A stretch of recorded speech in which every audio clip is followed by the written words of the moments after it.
14. sözün zeyli. Bismillahirrahmanirrahim. İzâ zülziletil ardu zilzâleha ve ahracetil ardu ethqâleha ve qâlel insânu mâ leha yevmeizin tuhaddisu akhbâraha bi enne rabbeke evhâ leha ila ahir. Şu sure katiyen ifade ediyor ki, küre-i arz hareket ve zelzelesinde vahiy ve ilhama mazhar olarak emir tahtında depreniyor, bazen de titriyor.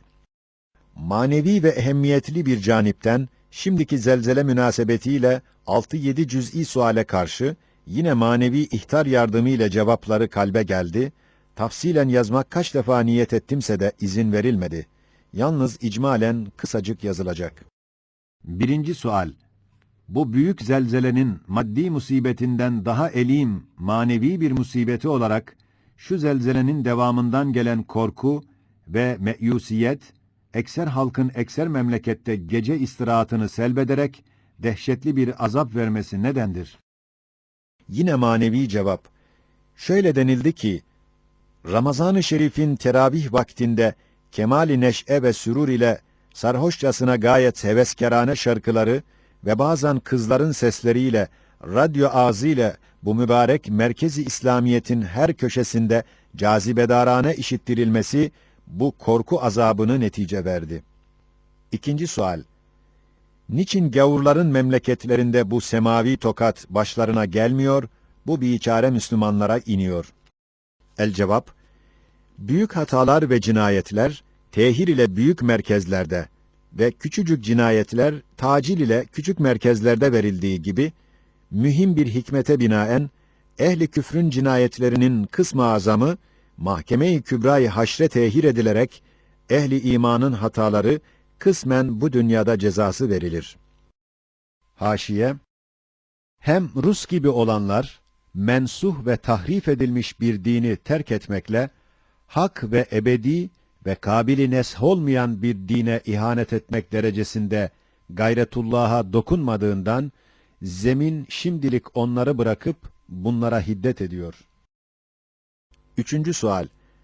Bazı eşhasın hatasından gelen bu musibet, bir derece memlekette umumi şekle girmesinin sebebi nedir? El cevap, umumi musibet, ekseriyetin hatasından ileri gelmesi cihetiyle, ekser nasın o zalim eşhasın harekatına fiilen veya iltizamen veya iltihaken taraftar olmasıyla manen iştirak eder, musibeti âmmeye sebebiyet verir. 4. sual. Madem bu zelzele musibeti, hataların neticesi ve keffaret-ü zünüptür, masumların ve hatasızların o musibet içinde yanması nedendir, adaletullah nasıl müsaade eder? Yine manevi canipten el cevap. Bu mesele sırrı kadere taalluk ettiği için, Risale-i Kader'e havale edip, yalnız burada bu kadar denildi. وَاتَّقُوا فِتْنَةً لَا تُصِيبَنَّ الَّذ۪ينَ ظَلَمُوا مِنْكُمْ خَاصَّةً. Yani, bir bela, bir musibetten çekininiz ki, geldiği vakit yalnız zalimlere mahsus kalmayıp, masumları da yakar. Şu ayetin sırrı şudur ki, bu dünya bir meydan-ı tecrübe ve imtihandır ve dar-ı teklif ve mücahededir. İmtihan ve teklif iktiza ederler ki, hakikatlar perdeli kalıp, ta müsabaka ve mücahede ile Ebu Bekirler, âlâ-i illiyine çıksınlar ve Ebu Cehiller esfel-i safiliğine girsinler. Eğer masumlar böyle musibetlerde sağlam kalsaydılar, Ebu Cehiller aynen Ebu Bekirler gibi teslim olup, mücahede ile manevi terakki kapısı kapanacaktı ve sırrı teklif bozulacaktı. Madem mazlum, zalim ile beraber musibete düşmek, hikmet-i ilahiyece lazım geliyor, acaba o biçare mazlumların rahmet ve adaletten hisseleri nedir? Bu suale karşı cevaben denildi ki, o musibetteki gazap ve hiddet içinde onlara bir rahmet cilvesi var. Çünkü o masumların fani malları, onların hakkında sadaka olup, baki bir mal hükmüne geçtiği gibi, fani hayatları dahi bir baki hayatı kazandıracak derecede bir nevi şehadet hükmünde olarak, nispeten az ve muvakkat bir meşekkat ve azaptan büyük ve daimi bir kazancı kazandıran bu zelzele, onlar hakkında aynı gazap içinde bir rahmettir. 5. sual. Adil ve Rahim, Kadir ve Hakim, neden hususi hatalara hususi ceza vermeyip, koca bir unsuru musallat eder? Bu hal, cemali rahmetine ve şumulu kudretine nasıl muvafık düşer? El-cevap, Kadir-i Zülcelal, her bir unsura çok vazifeler vermiş ve her bir vazifede çok neticeler verdiriyor. Bir unsurun bir tek vazifesinde, bir tek neticesi çirkin ve şer ve musibet olsa da, sair güzel neticeler, bu neticeyi de güzel hükmüne getirir. Eğer bu tek çirkin netice vücuda gelmemek için, insana karşı hiddete gelmiş o unsur, o vazifeden men edilse, o vakit o güzel neticeler adedince hayırlar terk edilir ve lüzumlu bir hayrı yapmamak, şer olması haysiyetiyle o hayırlar adedince şerler yapılır. Ta bir tek şer gelmesin gibi gayet çirkin ve hilaf-ı hikmet ve hilaf-ı hakikat bir kusurdur. Kudret ve hikmet ve hakikat kusurdan münezzehtirler. Madem bir kısım hatalar, unsurları ve arzı hiddete getirecek derecede bir şumullü isyandır ve çok mahlukatın hukukuna bir tahkirli tecavüzdür, elbette o cinayetin fevkalade çirkinliğini göstermek için, koca bir unsura, külli vazifesi içinde onları terbiye et diye emir verilmesi, aynı hikmettir ve adalettir ve mazlumlara aynı rahmettir. 6. sual, zelzele, küre-i arzın içinde inkılabat-ı madeniyenin neticesi olduğunu ehli gaflet işaa edip, adeta tesadüfi ve tabii ve maksatsız bir hadise nazarıyla bakarlar. Bu hadisenin manevi esbabını ve neticelerini görmüyorlar. Ta ki intibaha gelsinler. Bunların istinat ettiği maddenin bir hakikati var mıdır? El-cevap, dalaletten başka hiçbir hakikati yoktur. Çünkü her sene 50 milyondan ziyade münakkaş, muntazam gömlekleri giyen ve değiştiren küre-i arzın üstünde binler envaın bir tek nevi olan, mesela sinek taifesinden hadsiz efradından bir tek ferdin, yüzer azasından bir tek uzvu olan, kanadının kast ve irade ve meşiyet ve hikmet cilvesine mazhariyeti ve ona lakayt kalmaması ve başıboş bırakmaması gösteriyor ki, değil hadsiz zişurun beşiği ve anası ve merciği ve hamisi olan koca küre-i arzın ehemmiyetli ef'al ve ahvali, belki hiçbir şeyi, cüz'i olsun, külli olsun, irade ve ihtiyar ve kast-ı ilahi haricinde olmaz. Fakat, Kadir-i mutlak, hikmetinin muktezasıyla zahir esbabı tasarrufatına perde ediyor. Zelzeleyi irade ettiği vakit, bazen de bir madeni harekete emredip, ateşlendiriyor. Haydi, madeni inkılabat dahi olsa, yine emir ve hikmeti ilahiyle olur, başka olamaz. Mesela, bir adam bir tüfek ile birisini vurdu.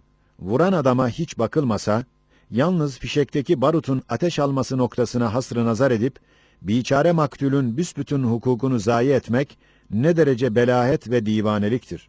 Aynen öyle de, Kadir-i Zülcelal'in musahhar bir memuru, belki bir gemisi, bir tayyaresi olan küre-i arzın içinde bulunan ve hikmet ve irade ile iddihar edilen bir bombayı, ehli gaflet ve tuğyanı uyandırmak için ateşlendir diye olan emri Rabbani'yi unutmak ve tabiata sapmak, hamakatın en eşneğidir. 6. sualin tetimmesi ve haşiyesi.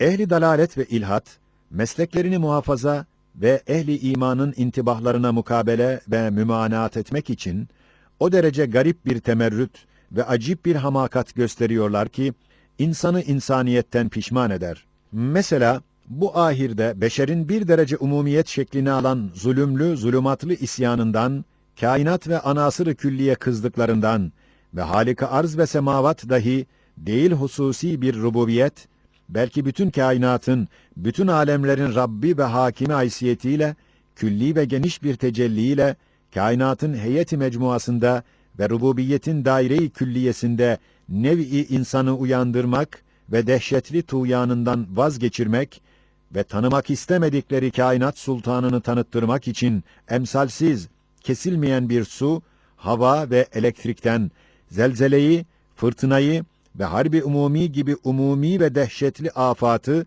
nev-i insanın yüzüne çarparak onunla hikmetini, kudretini, adaletini, kayyumiyetini, iradesini ve hakimiyetini pek zahir bir surette gösterdiği halde, İnsan suretinde bir kısım ahmak şeytanlar ise o külli işaret-ı Rabbaniye'ye ve terbiye-i ilahiyeye karşı eblehane bir temerrüt ile mukabele edip diyorlar ki, tabiattır, bir madenin patlamasıdır, tesadüfidir, güneşin harareti elektrikle çarpmasıdır ki, Amerika'da 5 saat bütün makinaları durdurmuş ve Kastamonu vilayeti cevvinde ve havasında semayı kızartmış, yangın suretini vermiş diye manasız hezeyanlar ediyorlar. Dalaletten gelen hadsiz bir cehalet ve zındıkadan neşet eden çirkin bir temerrüt sebebiyle bilmiyorlar ki, esbab yalnız birer bahanedirler, birer perdedirler.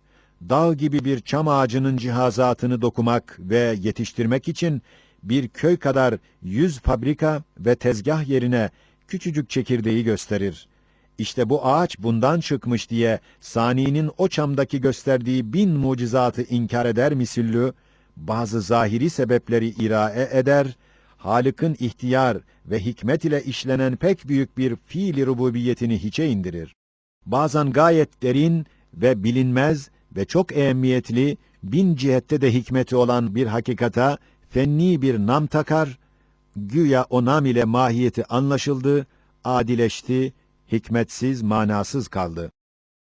İşte gel, belahet ve hamakatın nihayetsiz derecelerine bak ki, 100 sayfa ile tarif edilse ve hikmetleri beyan edilse ancak tamamiyle bilinecek derin ve geniş bir hakikat-ı meçhuleye bir nam takar, malum bir şey gibi bu budur der. Mesela güneşin bir maddesi elektrikle çarpmasıdır. Hem birer irade-i külliye ve birer ihtiyar-ı âm ve birer hakimiyet-i nev'iyenin ünvanları bulunan ve adetullah namıyla yad edilen fıtri kanunların birisine hususi ve kasti bir hadise-i rububiyeti irca eder, o irca ile onun nispetini irade-i ihtiyariyeden keser, sonra tutar tesadüfe, tabiata havale eder. Ebu Cehil'den ziyade muzaaf bir eçeliyet gösterir. Bir neferin veya bir taburun zaferli harbini, bir nizam ve kanunu askeriyeye isnat edip, kumandanından, padişahından, hükümetinden ve kasti harekattan alakasını keser misillü, asi bir divane olur.